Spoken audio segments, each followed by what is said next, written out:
Hello mga kaaswang.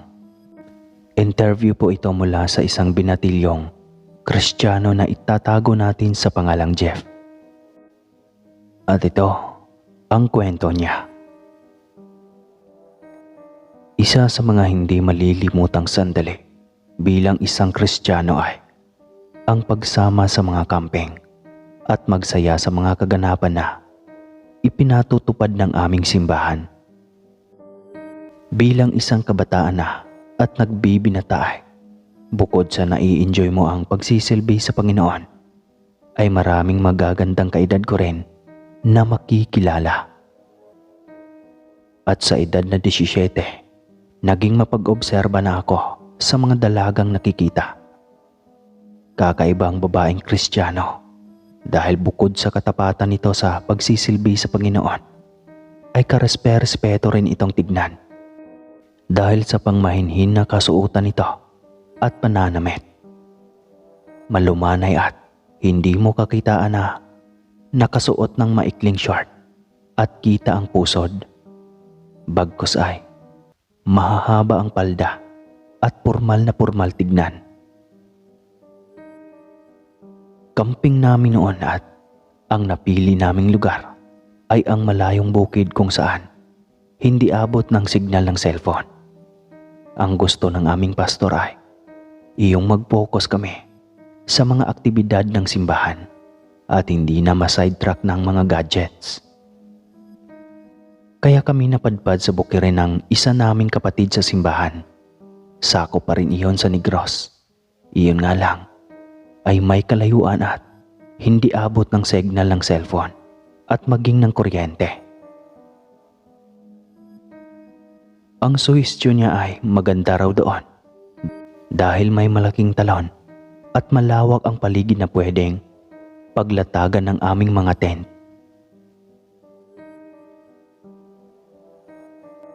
Sinunod nga namin ang lugar na iyon. Sobrang layo mula sa kalsada ng syudad. Nilakad pa namin iyon ng halos 3 oras. Kasama na ang mayat mayang pahinga. Hindi ka nga naman magsisisi sa ganda ng lugar. Bukod sa mga bulaklak na orchids at iba pang kusang tumutubo roon ay napakagandang pakinggan ang mga awit ng mga klase-klaseng ibon sa paligid. Sobrang lamig ng simoy ng hangin at kay linis ng tubig sa batis na galing pa sa talon na mula sa itaas. Ang ganda naman pala dito. May kabahayan rin ba dito, An? Tanong noon ng aming pastor sa kasamahan naming taga roon. Oo, pastor, pero madalang. Kasi nga ang layo sa kabayasnan. Sagot nito. Marami kaming baon na bigas at mga canned goods at noodles. Bali pang 3 araw at 2 gabi iyon. Nang unang araw pa lang ay sobrang saya ng lahat. Matapos ang mga activity ay kanya-kanya ng sulong sa batis at sa talon. Nang magdapit hapon na ay nag-volunteer ako na magluto ng hapunan. At isa sa mga kasamahan naming babae ang nagkusa ring tumulong sa akin. Nagsasaing pa lang ako noon nang may mamataan akong matandang lalaki na nakamasid sa aking mga kasama habang naliligo. Ang sa utak ko ay baka nang bubuso at itinuro ko pa iyon sa aking kasamang babae na naghihimay ng kangkong upang gawing adobo. Mar, tingnan mo iyang matanda mula sa itaas ng talon. Kanina pa iyan pasilip-silip sa ating mga kasamang naliligo sa baba. Wika ko sa aking asawa. Napansin mo rin pala, Jeff? Kinikilatis ko nga baka engkanto pero parang hindi naman. Hindi kaya't aswang ang matandang iyan? Pabalik na tanong ng aking kasama. Wala siya. Maniwala ako sa mga aswang na iyan. Kwento lang yan at hindi totoo. Ay, anong hindi totoo? Maski sa makabagong panahon ngayon ay naglipana pa rin ang mga katulad nila. Ang dami kaya nila sa syudad at dahil natatakot silang mahuli ay bumibili na lamang sila ng mga hilaw na karne at naging kontento na doon. Pero sa tuwing makakita sila ng buntis ay hindi nila papalampasin at naghahanap talaga sila ng paraan kung paano mabiktima ang mga may buntis sapagkat mabangaw ang mga ito sa kanilang hininga. Mahabang salaysay ni Amar sa akin na ikinangisi ko lang. Hindi ako naniniwala dyan. Basta walang aswang at ang matandang yan ay nambubuso lang. Mariing wika ako. Napaismid si Amar sa akin na tila ba napipikon. Bahala ka nga riyan sa buhay mo. Inis na wika nito at bumalik na sa kinaroroonan ng aming mga kasamahan. Binantayan ko na rin hanggang maluto ang sinaing dahil tapos nang magluto ng noodle si Amar. Pinarisan pa niya iyon ng pritong tuyo na isda. Nang makatapos na akong magsaing ay bumalik na ako sa kinaroroonan ng aking mga kasamahan. Masaya ang mga itong nagkakantsawan at parang hindi talaga nila napapansin ang matanda sa itaas ng talon. May kahabaan din kasi ang talon na iyon kaya malamang ay hindi na nila iyon napansin pa. 6:00 pa lang ng gabi ay naghapunan na kami para simulan na ang change prayer. Natapos yata kami ng 10:00 ng gabi at dahil sa huni na lamang ng mga kuliglig ang aming naririnig ay mabilis kaming dinalaw ng antok dahil na rin sa malamig na klima ng lugar. Kanya-kanya kaming latag ng tent. Sa isang tent ay may 3 hanggang 4 na magkasama. Puro lalaki at puro babae. Hindi pwedeng magkasabay matulog sa iisang tent ang lalaki at babae. Mahigpit na ipinagbabawal iyon. Sa kalahati pa lang kami ng aming tulog noon nang biglang nagsisigaw ang isang pangkat ng babae. Mabilis akong bumangon upang usisain iyon. Maging ang ibang kasamahan namin ay isa-isang nagsilabasan sa kanilang lungga. Bakit? Anong nangyari? Nagtatakang tanong ko sa isa naming kasama. Si Girlie daw. Dinukot at hinila ang paa. Buti na lang at nahawakan ng kanyang mga kasamahan at nakasigaw. Kaya mabilis na tumakas ang nilalang. Salaysay ng isa naming kasamahang lalaki. Anong nilalang daw ba? Tanong ko ulit sa kanya. Aswang daw at ang tulis ng mga mahahabang kuko. Sagot ulit nito. Kinontra ko kaagad ang sinabi nito. Nako, aswang na naman. Baka mga ligaw na hayop lang iyon. Lakas niyo namang makapaniwala sa aswang na iyan. Sagot ko sa kanya. Abay, ewan. Basta iyan ang sabi sa akin. Sagot ulit nito. Nang usisa kami ulit at nang tignan ko si Girlie, ay halatang takot na takot ito at nanginginig pa. May bahid ng dugo ang kanyang kamay, kaya mabilis na dumapo ang paningin ko sa kanyang paa na sinabing hinila ng nilalang. May kalmot nga iyon nang tila matutulis na bagay. Napaisip akong baka ligaw na hayop nga ang umatake sa kanya. Hindi kasi talaga ako naniniwala sa aswang ng mga panahong iyon. Hindi rin ako mahilig manood ng mga horror at fantasy at ni minsan ay hindi ko naranasan ang multuhin na gaya rin ng mga kwento ng iba. Kaya kapag ganoon ang palabas ay hindi ako interesado. Dahil sa natakot ang lahat ay napagdesisyonan na ipagdikit-dikit ang lahat ng tent at ipaggitna ang tent nila Girlie upang sa ganoon ay maging kampante itong matutulog. Hindi ko alam kung bakit sa ginaw ng paligid ay Tila ramdam ko na maalinsangan ang panahon. Para akong nasa loob ng aking kwarto. Napatay ang electric fan dahil sa brownout.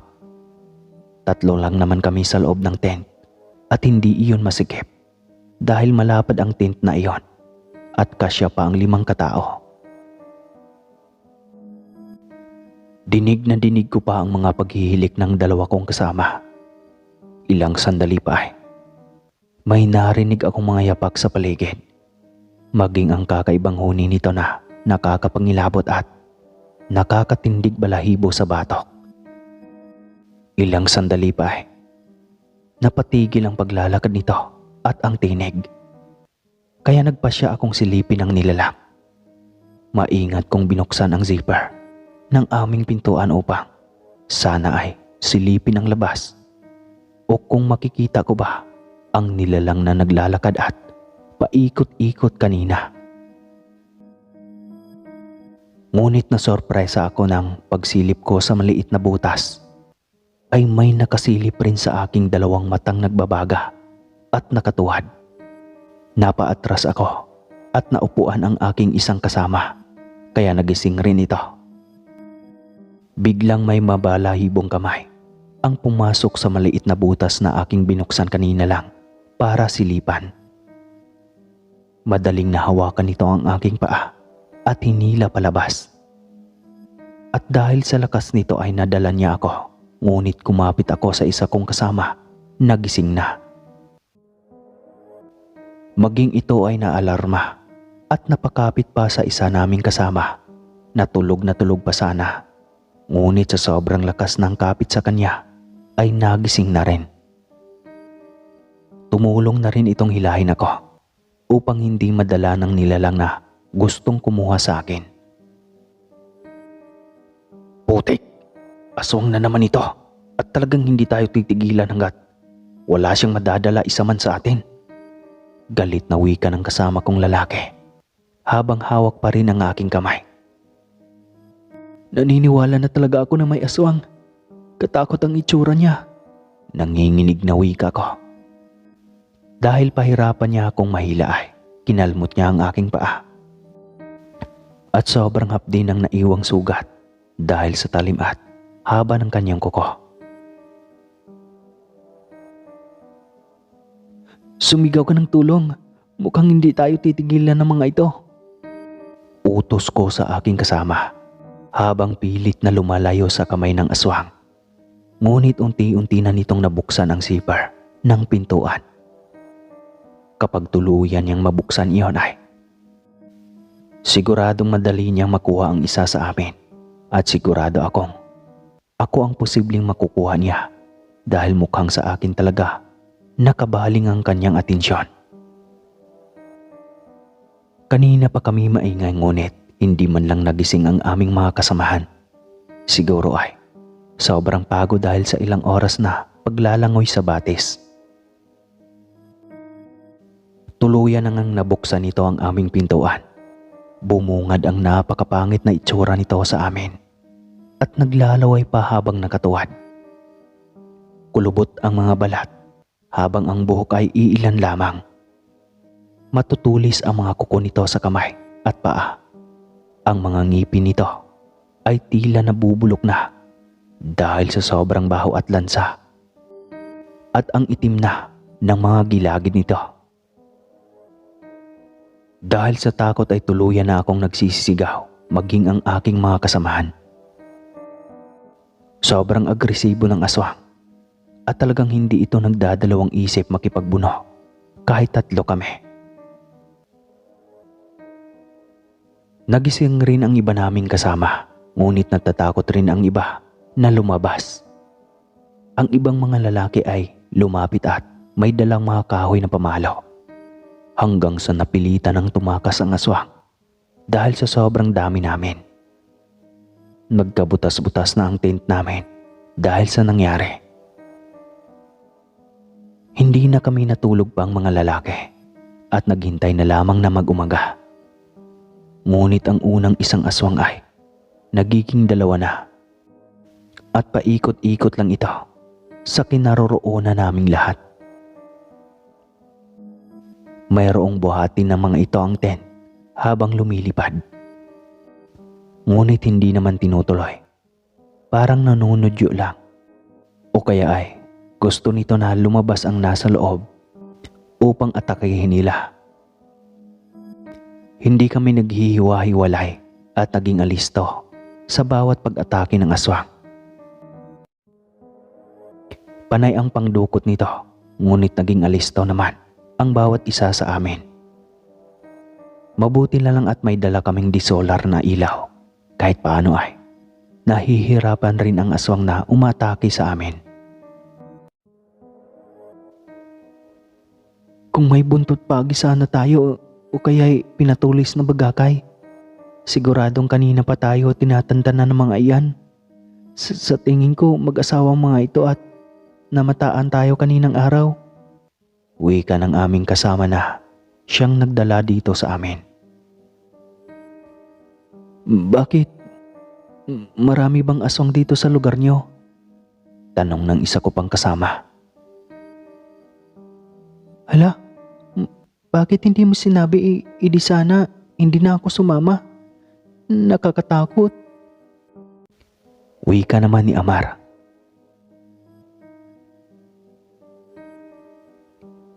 Hindi naman marami ang aswang rito sa amin.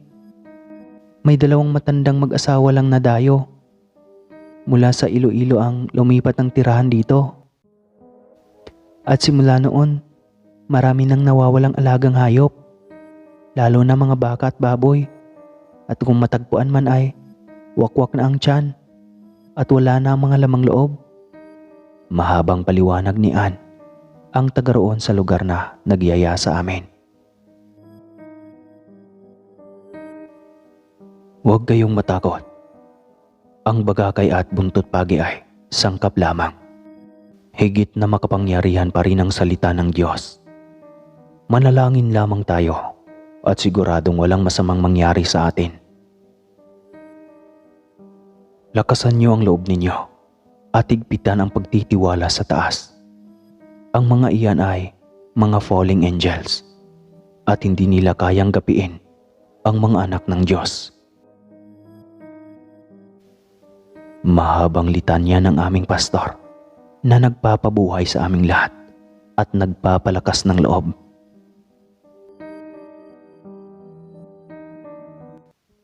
Tama, kaya tayo nandito para maraming matutunan tungkol sa kanyang salita at makapag-focus o makapagmuni-muni sa kanyang salita na walang mga gadgets o anong pa mang sagabal. Wika naman ang isa naming kasamahan sa simbahan. Sumigaw naman halos lahat ng karamihan ng amin. Pero alam ko rin naman na maski sila ay may nakakubli pa ring takot sa kanilang dibdib. Subalit dahil marami kami, ay kumpiyansa kami na walang may mangyaring masama isa man sa amin. Hindi pa rin mawawala sa aking isipan ang nakakatakot na anyo ng aswang, maging ang amoy nitong langis at malansa. Pati na rin ang mabahong hininga. Sadyang hindi pa tumigil ang aswang sa pag-aatake kahit pagising na kaming lahat. Nang tinawag namin ang pangalan ng Panginoon, ay biglang tumahimik din mula sa paligid ng mga aswang. Ngunit matapos ang mahabang panalangin ay mahabang katahimikan rin. Ngunit ilang sandali lang ay nariyan na namang muli ang huni ng mga ito. Nagbabadya na namang umatake at ang kasama naming babae na si Kyla na may kaliitan ang gustong hilahin nito. Nagkasira-sira ang mahabang palda at damit nito at nagtamo pa ng mga sugat at galos. Dahil nasagad ito sa mga malalaking bato ng hilahin ng aswang. Nasa malalaking puno na ito at may kadiliman ng abutan ng isa kong kasama at nahawakan ng kamay. Mabuti na lang at naabutan pa dahil kung hindi, paniguradong siya na talaga ang magiging pagkain ng aswang sa gabing iyon. Mabilis naming tinulungan si Marga sa paghila upang bawiin sa kamay ng aswang si Kayla. Halos mawala na ang boses nito at sobrang putla dahil sa ginawang pag-atake sa kanya. Malayo-layo na kasi ang paghila sa kanya bago namin siya naabutan at nakuha sa mga kamay ng aswang. Kamuntik na talaga itong madagit ng nilalang. Napilayan pa yata siya sa balakang dahil sa ginawang paghila sa kanya. Iyon ang pinaka-nakakatakot na pangyayari sa nadaluhan kong camping. Hindi pumasok sa utak namin na ganoon ang aming sasapitin sa lugar na iyon. Kahit paano ay wala namang may nakuha o na biktima isa man sa amin. Kaya lang ay nag-iwan talaga iyon ng malaking trauma sa aming lahat. Lalo na sa gabi at parang nakakatakot na ring matulog sa tent. Dahil kayang-kaya iyong pasukin ng aswang dahil madaling sirain. Unang beses ko rin iyon maranasan ang makakita at atakihin ng aswang. Dati naman kapag may huni ng wakwak at tiktek na dumadaan sa aming bubungan at sinasabi ng aking mga magulang na dumaan na ang aswang ay talagang hindi ako naniniwala. Para sa akin, isa lamang itong uri ng mga ibon.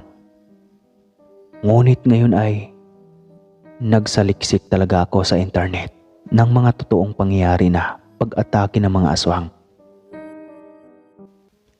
Kaya napag-alaman ko na talaga palang umiiral sila.